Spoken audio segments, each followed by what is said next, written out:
Всем привет! Очень давно хотелось протестировать систему Train Response 2 и Cruise Control на низких скоростях, которых нет в моем Land Rover Defender. Поэтому для этого я приехал на полигон территории Defender Land Rover Experience на Новой Риге под Москвой.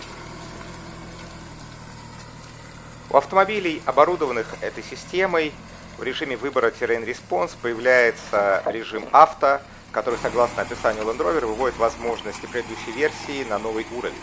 Непрерывно анализирует дорожные условия, автоматически выбирает наиболее подходящие настройки двигателя, трансмиссии, амортизаторов и реакцию дроссельной заслонки. Режим круиза-контроля на низких скоростях позволяет выбирать определенную скорость движения и автоматически поддерживать ее в сложных дорожных условиях, например, во время езды по грязи, мокрой траве, льду и снегу.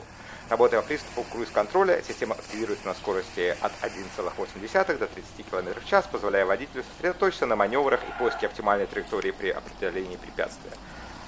Посмотрим, так ли это на самом деле.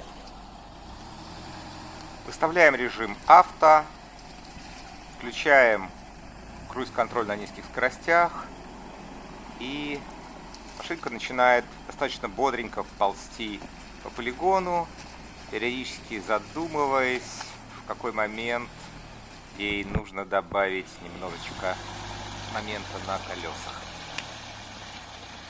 Единственное, что круиза особо не получается, потому что когда машина добавляет момент, она достаточно ощутимо прыгает вперед, существенно превышая заданную скорость.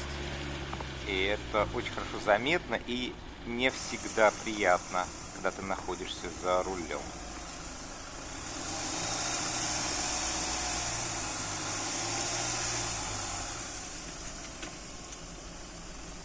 Система показывает себя достаточно хорошо. Решаем заехать на одну из горок. Останавливаемся, выставляем круиз-контролю достаточную скорость для динамики.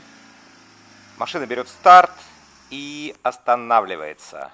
Не хватает момента. Компьютер решает, что он не может взять это препятствие, задумывается, думает какое-то время, потом добавляет и выводит нас наверх. Правда, наверху инструктор кричит: не тормози, потому что компьютер, естественно, не понимает, что горка заканчивается, и изнутри полное ощущение, что он пытается повторить трюк из Джеймса Бонда.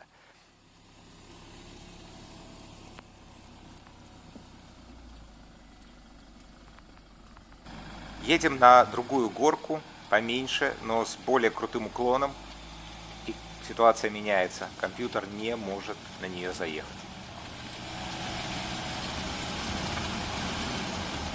Самым сложным для меня оказалось быстрое включение задней передачи в тот момент, когда машина останавливалась и начинала сползать назад. Ручка Defender с курком требует определенных навыков для того, чтобы делать это эффективно и вовремя. Выключаю круиз-контроль и пытаюсь заехать на горку просто в режиме авто.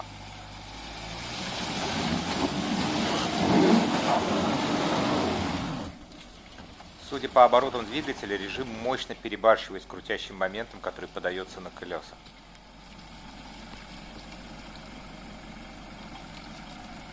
Но в данный момент наша задача уменьшить проскальзывание. Поэтому выключаем режим авто и включаем режим трава, гравий, снег. Включаем третью передачу, чтобы сделать крутящий момент еще меньше, а скорость вращения колес больше.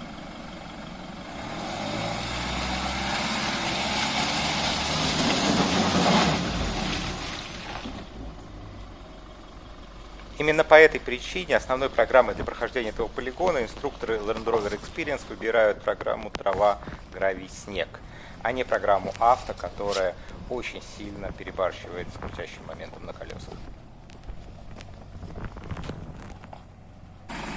Даем программе «Авто» и круиз-контроль еще один шанс. Они уже один раз брали эту горку.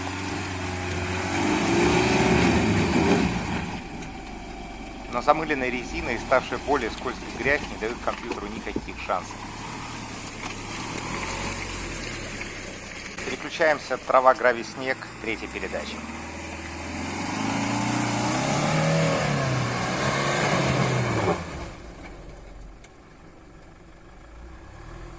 Отдельно стоит сказать про спуск с горы во время работы внедорожного круиза. Дело в том, что Land Rover сделал систему таким образом, что работает либо спуск с горы, либо внедорожный круиз. И если при спуске с горы машина идет с заданной скоростью, то, как я уже сказал, внедорожный круиз со скоростью обращается достаточно вольно. Поэтому вместо плавного спуска можно внезапно получить произвольно ускоряющийся на спуске 2,5 тонны. Было интересно, как машина пройдет препятствие диагональным вывешиванием в режиме авто и внедорожный круиз. В момент, когда сцепление одного из колес потеряно, машина задумывается и резко поддает момент на оставшиеся колеса. Таким образом, машина прыгает вперед и бумкает об землю под крики «Инструктор, тормози!».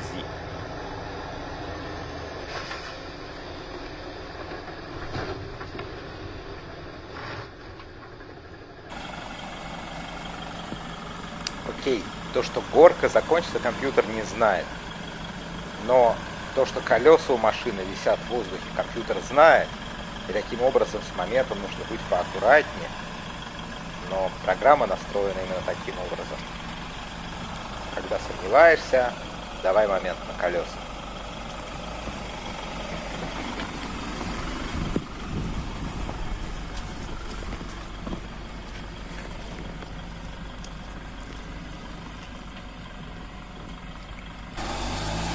Поэтому я сделал круг и прошел это препятствие в режиме авто и круиз-контроль еще раз, но при этом постоянно ловя машину тормозом. Так как, когда нажимаешь тормоз, круиз-контроль отключается, то выглядит это следующим образом. Машина едет, замирает, я чувствую, что она готовится к прыжку, и ловлю ее в верхней точке тормозом, плавно опуская на землю. Потом опять включаю круиз-контроль, машина едет дальше, замирает, пытается прыгнуть, и ловлю ее тормозом, опускаю, включаю круиз-контроль, и так, пока препятствие не пройдено.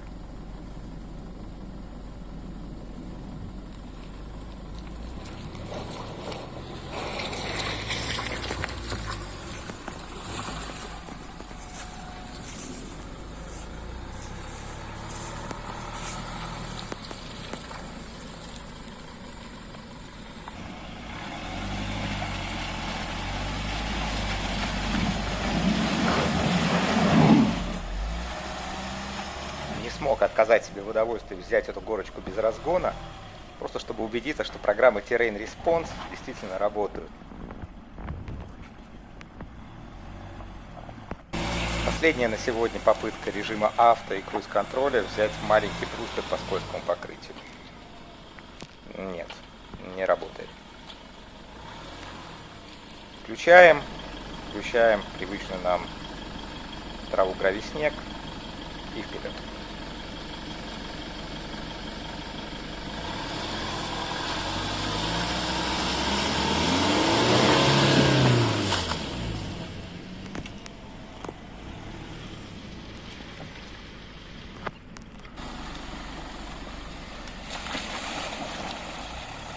Отдельно хочу сказать о датчике проезда водного препятствия. Сенсоры расположены в боковых зеркалах и смотрят вертикально вниз. То есть, когда датчик водного препятствия показывает водителю, какую глубину сейчас проходит Defender, это на самом деле глубина, которая находится под зеркалами. То есть эти датчики не помогают нам проходить водное препятствие, так как они никоим образом не информируют водителя о том, какая же будет глубина через, например, 50 сантиметров. И чтобы ее узнать, нужно воспользоваться классическим способом выйти из машины и пройти брод пешком. Вся электроника в DEFI защищена от воды, поэтому паспортная глубина преодоления брода 90 сантиметров обусловлена тем, что при глубине выше этого значения DEF просто поплывет как лодка. Ну и, конечно, расположение воздухозаборника, хотя в данном случае это не самая главная причина.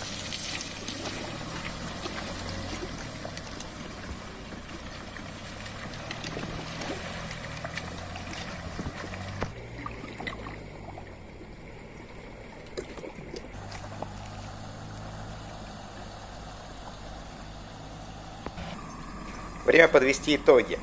Defender – прекрасный внедорожник, на котором установлена по умолчанию замечательная система Terrain Response. За дополнительные деньги Land Rover предлагает своим клиентам систему Train Response 2 и круиз-контроль на низких скоростях. Жалею ли я, что на моем Defender эти дополнительные системы не установлены? Однозначно нет. Как мы смогли убедиться, система Train Response 2 сильно перебарщивает с крутящим моментом, который она любит подавать на колеса. Также она очень сильно запаздывает с переключениями режимов. Когда мы уже прошли препятствие и надо менять настройку, она все еще держит этот крутящий момент. Круиз-контроль на низких скоростях по факту таким не является. Машина произвольно меняет скорость с одной ей понятными параметрами, и предсказать ее поведение практически невозможно, что, на мой взгляд, в некоторых ситуациях даже опасно для водителя. Так что если у вас, как и у меня, этих систем нет, можете смело об этом не жалеть. Удачи на дороге!